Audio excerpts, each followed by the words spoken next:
नमस्कार मित्रांनो, पुन्हा एकदा स्वागत आहे तुमचं आपल्या यूट्यूब चॅनलमध्ये, ज्याचं नाव आहे लर्न लिफ्ट. तर आज आपण बघणार आहोत जेक्वेरी एजॅक्सचे गेट आणि पोस्ट मेथड्स. तर कोणत्या पद्धतीने वर्किंग या मेथडचं असतं ते आपण आज बघणार आहोत. तर थोडक्यात सांगतो तुम्हाला गेट आणि पोस्टबद्दल. तर गेट मेथड जी आहे ती आपण यूज करतो एखाद्या रिसोर्सपासून काही डेटा आपल्याला घ्यायचा असेल तर, फेच करायचा असेल तर त्या केसमध्ये गेट जी मेथड आहे ती यूज होते. त्याच्यानंतर पोस्ट मेथड जी आहे ती आपल्याला जर एखादा डेटा सर्व्हर साईडला प्रोसेसिंगसाठी आपल्याला जर पाठवायचा असेल तर आपण पोस्ट मेथडचा यूज करतो. चला तर मग बघूया ॲक्शन.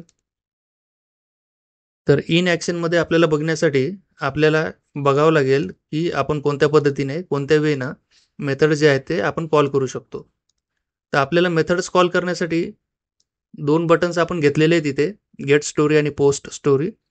तर गेट स्टोरीवर आपण क्लिक इव्हेंट हँडलर आपण टाकणार आहोत आणि क्लिक इव्हेंट हँडलर टाकल्यानंतर जेव्हा आपण या बटनाला क्लिक करूया तेव्हा आपण एक गेट कॉल देऊया. कोणत्या फाईलला? तर या story.txt फाईलला. ठीक आहे, ती story.txt फाईल आहे. आणि जसा डेटा हा लोड झाला म्हणजे गेट केला, तर गेट केल्यानंतर आपण इथे एक एलिमेंट आहे पी. जसं आपण मागच्या व्हिडिओमध्ये पाहिलं होतं की आपण लोड मेथडचा यूज करून या स्टोरीमध्ये आपण तो टेक्स्ट जो आहे तो फाईलमध्ये रीड करून आपण इथे पेस्ट केला होता. ठीक आहे, तर सेम आपल्याला गेट मेथडचा यूज करून सुद्धा करायचं आहे. ठीक आहे, तर त्याच्यासाठी आपल्याला इन्स्टन्स लागणार आहे या बीटीएन लोड स्टोरीचा. तर आपण सुरुवातीला त्याचा इन्स्टन्स घेऊया बीटीएन लोड स्टोरीचा. तर कोणत्या पद्धतीने? मी इथे सिलेक्टर यूज करतोय हॅश. तुम्हाला सिलेक्टर्सबद्दल जर माहिती आणखी पाहिजे असेल तर तुम्ही जाऊन बघू शकता, माझा आयडी सिलेक्टर नावाचा व्हिडिओ आहे त्याच्यामध्ये. त्याच्यानंतर ऑन मेथडचा यूज करून मी इथे एक कॉलबॅक फंक्शन ॲड करतो. ऑन बद्दल सुद्धा माहिती पाहिजे असेल तर त्याचा पण एक व्हिडिओ मी बनवलेला आहे ऑन आणि ऑफचा, तुम्ही जाऊन बघू शकता. तर आता $.get. ठीक आहे, जेव्हा मी $.get करतो तर त्यावेळेस जेक्वेरी जे आहे आपल्याला गेटचा कॉल आपल्याला अवेलेबल करते, तर तिथे आपल्याला URL द्यावं लागते. ठीक आहे, तर आता आपण story.txt नावाची फाईल जी आहे ती रीड करायची आहे आपल्याला. तर त्याच्यामुळे आपण story.txt नावाच्या फाईलचा आपण इथे URL दिला आहे. दुसरं आहे कॉलबॅक फंक्शन आहे. जेव्हा ती स्टोरी रीड झाली तर तेव्हा आपल्याला तिथे पॅरामीटर असतात. डेटा, पहिला पॅरामीटर आहे डेटा. त्याच्यानंतर दुसरा पॅरामीटर आहे पहा स्टेटस नावाचा. ठीक आहे, तर आपण दोन्ही सुद्धा आता लॉक करूया आपण. ठीक आहे, काय काय येतं ते. सुरुवातीला आपल्याला डेटा लॉक करू आपण आणि शेवटी जो स्टेटस आहे तो स्टेटस सुद्धा आपण लॉक करूया.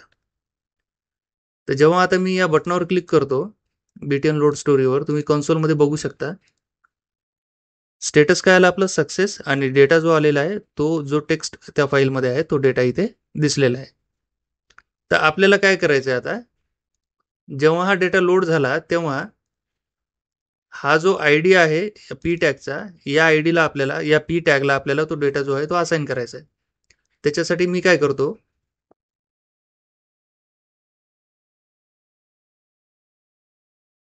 पण एक व्हेरिएबल घेतो इथे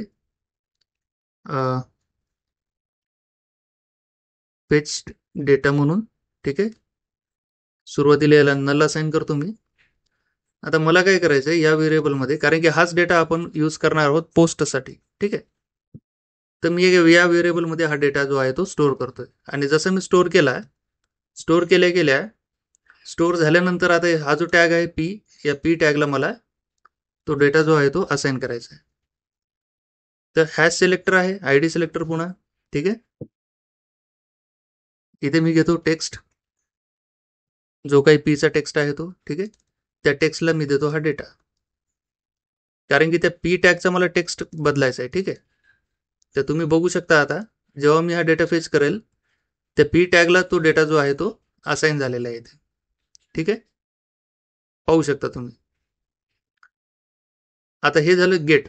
तर आपल्याला काय करायचं आहे, तर पोस्ट कॉल करायचं आहे. तर पोस्ट कॉलसाठी आपल्याला काय करावं लागेल, पुन्हा बीटीएन पोस्ट स्टोरीचा आपल्याला रेफरन्स घ्यावा लागणार आहे इथे. ठीक आहे, hash post story dot on, बरोबर आहे. त्याच्यावर सुद्धा आपल्याला एक क्लिक इव्हेंट हँडलर आपल्याला टाकायचं आहे. फंक्शन घेऊया आपण ई. ठीक आहे, त्याच्यानंतर आता मी काय करणार, $.post यूज करणार. पोस्ट मेथड आहे. ठीक आहे. $.post मेथडमध्ये सुद्धा आपल्याला URL द्यावं लागतं. तर इथे आता एक URL देऊया आपण. माझ्याकडे एक URL आहे फेक पोस्टची. ठीक आहे. ही फेक पोस्टची URL आहे. ती URL मी इथे देतो. कॉमा आता डेटा आपल्याला द्यावा लागतं. तर डेटा आपण ऑलरेडी इथे स्टोअर केलेला आहे, जो काही डेटा आहे तो. तर हा फेस्ट डेटा जो आहे तो सेकंड पॅरामीटरमध्ये मी तो देतो. त्याच्यानंतर कॉमा देऊन कॉलबॅक फंक्शन असतं. ते कॉलबॅक फंक्शन मी घेतो इथे. तर कॉलबॅक फंक्शनमध्ये सुद्धा सेम आहे, डेटा आणि स्टेटस आहे. हे दोन इथे व्हेरिएबल असतात. ठीक आहे. तर आता पुन्हा आपण काम करूया, कन्सोल लॉग डेटा आणि कन्सोल लॉग स्टेटस. ठीक आहे. दोन व्हेरिएबल दिले. आता बघूया काय होते. गेट करताना इथे डेटा जो आलेलाच आहे, मी जेव्हा पोस्ट करतो तर तुम्ही पाहू शकता काही सेकंदानंतर इकडे रिझल्ट आपल्याला आलेला आहे. ठीक आहे. तर पोस्ट करताना आता ही जी स्टोरी आहे ही ॲज अ पोस्ट इथे कन्वर्ट झालेली आहे डेटाबेसकडनं, सर्व्हर साईडने. ठीक आहे. ॲज अ पोस्ट कन्वर्ट झाली, तिला एक ID मिळालेला आहे आणि ही झाली पोस्ट. ठीक आहे. आता जर मी इथे ID जर केला, data.id जर केला तर तुम्ही इथे पाहू शकता. मी जेव्हा पुन्हा आता गेट करणार, गेट केल्यानंतर पोस्ट करतो, इथे पाहू शकता तुम्ही data.id मला मिळालेला आहे. ठीक आहे. तर काय झालं इथे नेमकं, आपण जेव्हा हा डेटा जो गेट केलेला आहे तो डेटा पोस्ट केला, कोणाला पोस्ट केला आपण, या API वर आपण पोस्ट केला. तर पोस्ट केल्यानंतर तिकडे तो प्रोसेस झाला, प्रोसेस होऊन एका ऑब्जेक्टमध्ये क्रिएट झाला ID आणि टेक्स्ट. बरोबर आहे, ID किंवा पोस्ट. तर पोस्ट झाल्यानंतर तो डेटा आपल्याला इथे दिसतोय आणि हा जो आहे हा आहे त्याचा स्टेटस जो आहे तो सक्सेसफुल झालेला आहे. ठीक आहे. तर अशा पद्धतीने आपण गेट कॉल आणि पोस्ट कॉल करू शकतो. पोस्ट कॉलमध्ये आपल्याला डेटा आपल्याला पाठवावा लागतो आणि गेटमध्ये आपल्याला डेटा पाठवायची गरज नाही. सरळ सरळ तिथे आपल्याला एक URL द्यावी लागते आणि त्याच्यानंतर कॉलबॅक फंक्शन असतो. इथे आपल्याला URL तर द्यावीच लागते पोस्टमध्ये, परंतु डेटा सुद्धा द्यावा लागतो.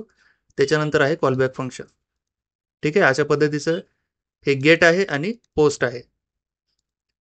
तर मी आशा करतो तुम्हाला हा व्हिडिओ कळालाच असेल चांगल्या पद्धतीने आणि गेट आणि पोस्ट मेथडचे जे उपयोग आहेत ते तुम्हाला कळालेच असतील. कोणत्या पद्धतीने आपण डेटा गेट करतो आणि पोस्ट करतो ते.